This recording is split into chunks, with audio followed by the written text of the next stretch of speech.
there, scholars. Welcome to another lesson in well-ordered language.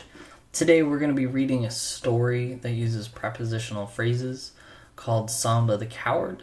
And then in our next lesson, we will be analyzing some sentences based on this story. Being afraid can hold people back.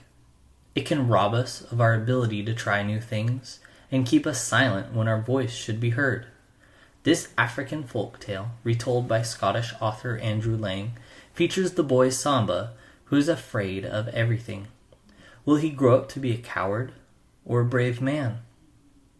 Things to think about. Maybe comment in Google Classroom. What makes you afraid? What makes you brave? Samba the Coward, adapted from an African tale by Andrew Lang, who lived between 1844 and 1912.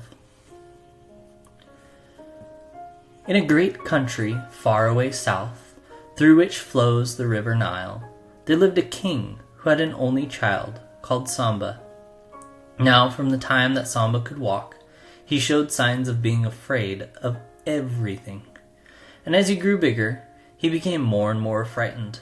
At first, his father's friends made light of it and said to each other, "It is strange to see a boy of our race running into a hut at the trumpeting of an elephant, and trembling with fear if a lion cub half his size comes near him.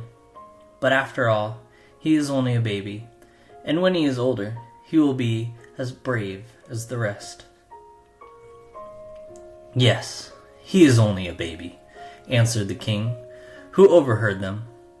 "It will be all right by and by." But somehow the king sighed as he said it, and the men looked at him and made no reply.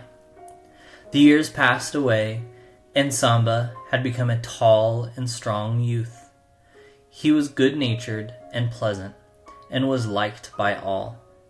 And if during his father's hunting parties, he was seldom to be seen in any place of danger, he was too great a favorite for much to be said.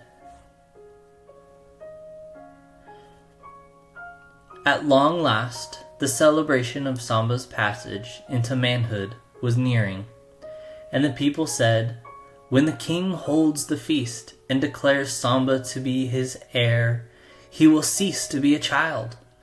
Then, on the day of the ceremony, their hearts beat gladly, and they cried to each other, "It is Samba, Samba, whose chin is above the head of other men, who will defend us against the tribes of the robbers."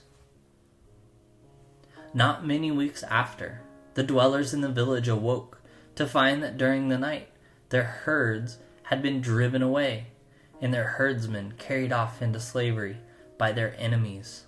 Now was the time for Samba to show the brave spirit that had come to him with his manhood, and to ride forth at the head of the warriors of his race. But Samba could nowhere be found, and a party of avengers went on their way without him. It was many days later before Samba came back, with his head held high and a tail of a lion, which he had tracked to its lair and killed, at the risk of his own life. A little while earlier his people would have welcomed his story and believed it all, but now it was too late. "Samba the Coward!" cried a voice from the crowd. The name stuck to him. Even the very children shouted it at him, and his father did not spare him. At length, Samba could bear it no longer, and he made up his mind to leave his own land for another where peace had reigned since the memory of man. So, early next morning, he slipped out to the king's stables, and choosing the quietest horse he could, he rode away northwards. Alright, that's the end of our story. Now, some questions I want you to discuss. Either find someone in your house to talk about, or write these down, or comment on Google Classroom your answers.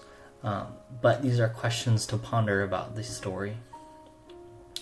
First one, what is the problem with Samba? What was his problem throughout the story? What happens to his village? How does Samba receive the title Samba the Coward? And the last one, I think this would be a really good discussion that we could have. Do you think Samba's story of the lion is the truth or a lie?